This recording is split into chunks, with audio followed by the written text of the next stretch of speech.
Right, welcome to step 10. It's the last step of the perfect stop smoking strategy. It's great that you're here. And this step is called round and round the merry-go-round. And there's a reason for this. There were some studies done about addicts. And essentially the study was to measure the half-life of addiction.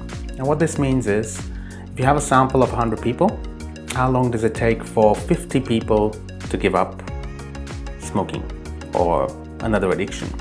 And essentially, so half those people have given up in this much time, and then half those people give up in the same amount of time. That's why it's called a half-life.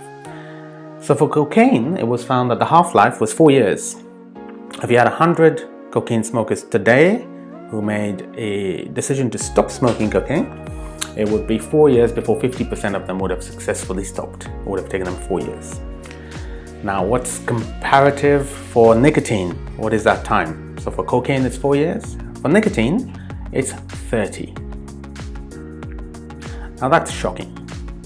A 30-year half-life for 50% of people to stop.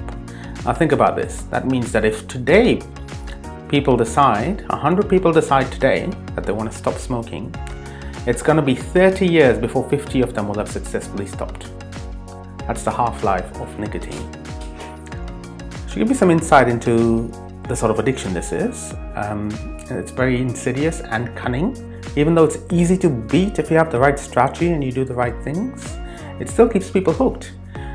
One of the things about nicotine that I feel that's wrong is essentially nicotine replacement.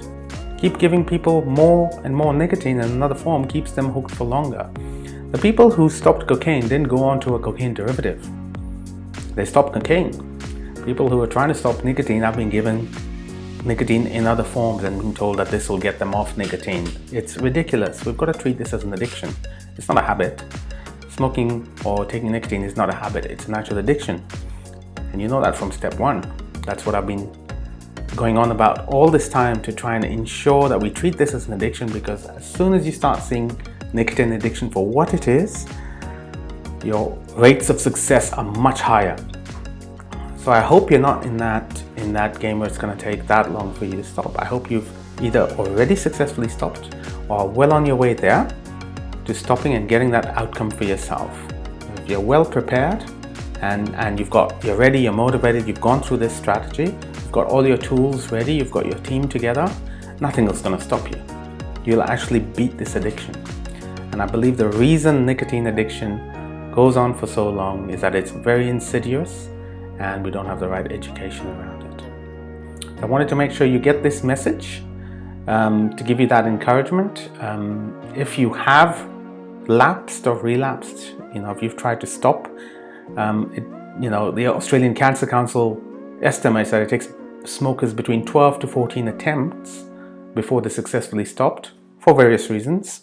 The nature of nicotine addiction, and also the fact that they probably used a lot of the wrong methods along the way. 12 to 14 attempts, which is also very high. But if you have lapsed or relapsed, don't give up hope.